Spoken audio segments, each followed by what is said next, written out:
कर्म ही आपको अच्छी पोस्ट पर ले जाएगा, अच्छी जगह पर बैठा लेगा। आपका कर्म कैसा है? अगर गलत कर्म करोगे तो गंदी नाली में जाकर गिर पड़ोगे, और अच्छा कर्म करोगे तो सिंहासन पर बैठ जाओगे।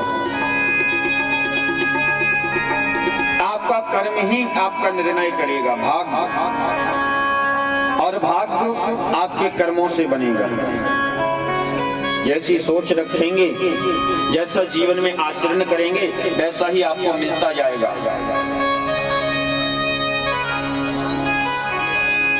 पर करना तो पड़ेगा। कर्महीन नर पावत नाही। भगवान शंकर ने माता पार्वती से कहा, पार्वती कर्महीन लोग होते हैं, किस्मत में भी होता है फिर भी उन्हें नहीं मिलता, क्योंकि उनके कर्म गंदे होते हैं, कर्म उनके खराब होते हैं। कर्महीन नर पावत नहीं। अपने कर्मों की वजह से लोग अपना सब कुछ गवा देते हैं, जो मिलने वाला है वो भी चला जाता है व्यर्थ में।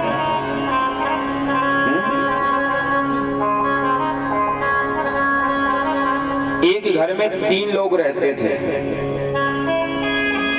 एक आदमी, उसकी पत्नी और उसका एक बेटा रहता था। 3 लोग रहते थे। इनने बड़ी भगवान शंकर की तपस्या की, बहुत ज्यादा तप किया भगवान शंकर का, और भोले बाबा की ये तपस्या की। काफी दिनों से परेशान भी थे। माता भोले बाबा और माता पार्वती एक दिन घूमने के लिए निकले।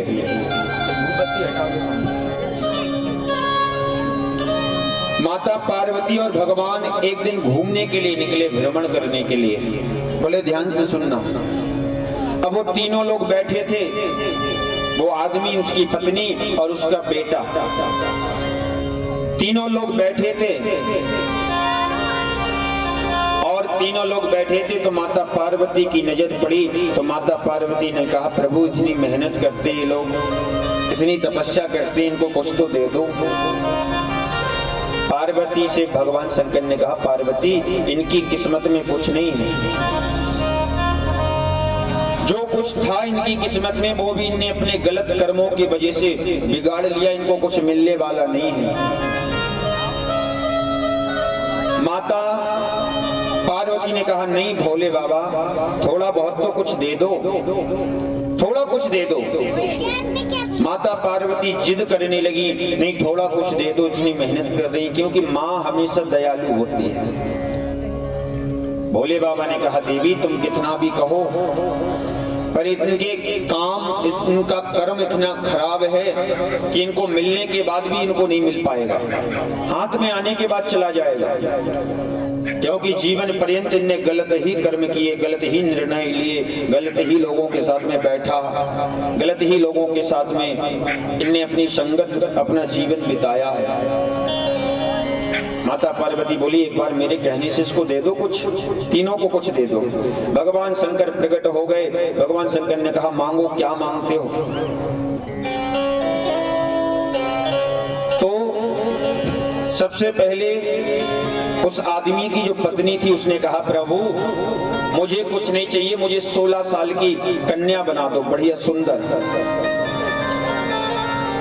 मुझे 16 साल की सुंदर सी कन्या बना दो। भगवान शंकर ने कहा, तथास्तु। वो 16 साल की नई बढ़िया कन्या बन गई। अब वहां से एक राजा निकल रहा था। राजा ने देखा इतनी सुंदर कन्या है महाराज, और बस उसको उठाई और घोड़ा पर बैठा के लेकर चला गया। इसके पति को बड़ी गुस्सा लगी। भोले बाबा ने इसके पति से कहा, बताओ आपके लिए क्या चाहिए, आप मांगो, तेरे को क्या चाहिए, मांगो। इसने कहा, मेरी पत्नी को जो राजा उठाकर ले गया है, मेरी पत्नी सुअर बन जाए, मेरी पत्नी सुअर बन जाए। भोले बाबा ने कहा, ठीक है, आशीर्वाद दिया, तथास्तु। अब वो महाराज सुअर बन गई। 2 लोगों को वरदान दे दिया। तीसरा नंबर उस लड़के का आया। उस लड़के से भगवान ने पूछा, बता तेरे लिए क्या चाहिए? लड़के ने कहा, प्रभु अब मैं क्या मांगू, हमारे मम्मी पापा पहले जैसे थे वैसे कर दो, बस यही वरदान हमें चाहिए। हमारी मम्मी जैसी थी वैसी की वैसी कर दो। 3 वरदान भी मांगे और तीनों के तीनों वरदान बेकार हो गए, एक वरदान का भी फायदा नहीं ले पाया। कहने का मतलब कि हमारे गलत कर्मों के वजह से हमारे हाथ में आया हुआ धन, हमारे हाथ में आई हुई दौलत संपत्ति भी लौट जाती है, चली जाती है। हमारे गलत आचरण के वजह से, हमारी गलत सोच के वजह से आया हुआ धन भी वापस चला जाता है। इसलिए तुलसी यह संसार में सबसे मिलियो धाय, और ना जाने किस रूप में तुम्हें नारायण मिल जाए। पता नहीं किसके रूप में आपको नारायण का दर्शन हो जाए, लक्ष्मी का दर्शन हो जाए। इसलिए जिससे भी मिलो बड़े प्रेम से मिलो, उसको भगवान समझ के ही उसके साथ में व्यवहार रखो, भगवान समझ के ही उसके साथ में व्यवहार करो। ना जाने किस रूप में तुम्हें नारायण मिल जाए। इसलिए महाराज आज महाभारत का युद्ध हुआ और सारे कौरवों का विनाश हो गया, क्योंकि कौरव गलत विचारधारा के थे, और जो गलत विचारधारा का होता है, जो भगवान से दूर रहता है महाराज, उसका विनाश ही होता है।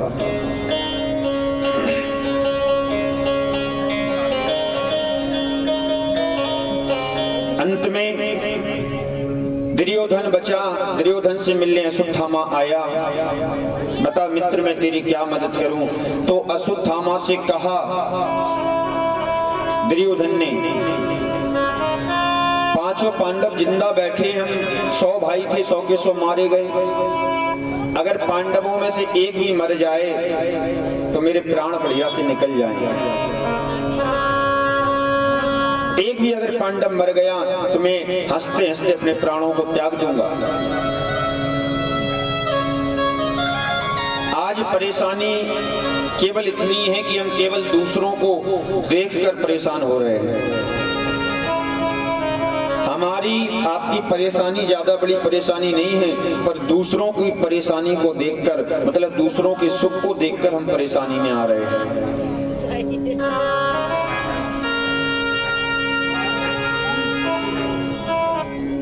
इसलिए जीवन में जिसको भगवान बढ़ा रहा है उसको बढ़ने दो, उसकी टांग पकड़ के मत खींचो, क्योंकि बढ़ने वाला बढ़ता रहेगा, क्योंकि उसको भगवान बढ़ा रहे हैं, उसको कोई रोक नहीं पाएगा। अगर आप पैर पकड़ के खींचोगे तो आपकी थू-थू हो जाएगी, सारी समाज में बदनामी हो जाएगी। इसलिए जो बढ़ रहा है उसको बढ़ने दो। अश्वत्थामा रात के अंधेरे में गया, पांडवों के 5 पुत्र सो रहे थे जहां पांडव सोते थे, और पांडव समझ के अश्वत्थामा ने आज पांडव के 5 पुत्रों का सर काट दिया, और वो सर काट के अपने साथ में लेकर आया। अश्वत्थामा ने दुर्योधन से कहा, दुर्योधन तुम एक पांडव की बात कहते थे, मैंने 5 पांडवों का सर काट दिया। दुर्योधन को विश्वास नहीं हुआ, जिन पांडवों को हमने 100 भाइयों ने मिलकर नहीं मार पाए, 100 भाइयों ने परास्त नहीं कर पाए, एक अकेला अश्वत्थामा क्या 5 पांडवों को मार सकता है? आज भीम के पुत्र का सर उठाकर देखा महाराज, और जैसे उस सर को दबाया तो वो खरबूजे के जैसा फूट गया। दुर्योधन रोने लगा, समझ गया ये पांडव नहीं तो पांडव के पुत्र हैं। अश्वत्थामा से कहा, अश्वत्थामा तूने मेरे वंश में कोई पानी देने वाला नहीं छोड़ा, अब तो मेरे वंश में कोई पानी देने वाला भी नहीं बचा। मेरी दुश्मनी पांडवों से थी, पांडवों के बेटों से नहीं थी। अश्वत्थामा की मृत्यु हुई। सवेरा हुआ, जैसे ही भोर हुई महाराज, द्रौपदी आई देखने तो देखा कि 5 बच्चों का सर कटा हुआ पड़ा है जमीन में। रोने लगी। अर्जुन गए, जाकर आज अश्वत्थामा को पकड़कर लेकर आए। द्रौपदी तुम अपने हाथों से इसको मार दो। पर द्रौपदी के अंदर की जो दया है, जो ममता है, वो बड़ी। आज द्रौपदी ने कहा, अर्जुन मेरे 5 बेटे मर गए, अब वो जीवित नहीं होंगे, और अगर मैं इसको मार दूंगी तो इसकी माँ को भी वही कष्ट होगा जो मुझे हो रहा है। मुझे जो कष्ट मिला मैं बर्दाश्त कर लूंगी, पर मैं नहीं चाहती कि मेरे द्वारा किसी और माँ को कष्ट दिया जाए। जो सज्जन लोग होते हैं ना, अगर उनसे कोई कुछ बोल भी देना तो वो बर्दाश्त कर लेते हैं। ठीक है, हमारे साथ में जो किया, अब हम क्यों इसके साथ में ऐसा करें। पर जो दुर्जन होते हैं वो कहते हैं बदला लेंगे, आज नहीं तो कल, कल नहीं तो परसों लेंगे, जरूर छोड़ेंगे नहीं।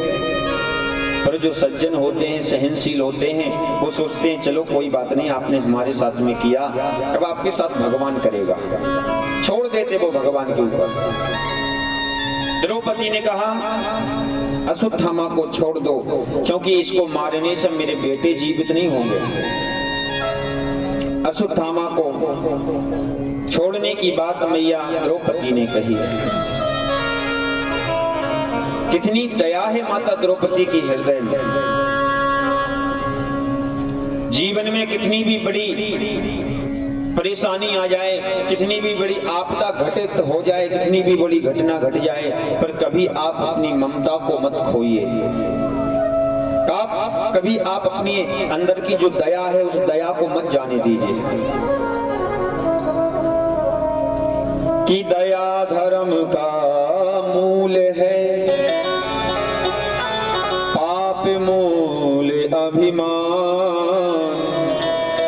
और तुलसी दया न छोड़ियो, जब तक घट में है प्राण।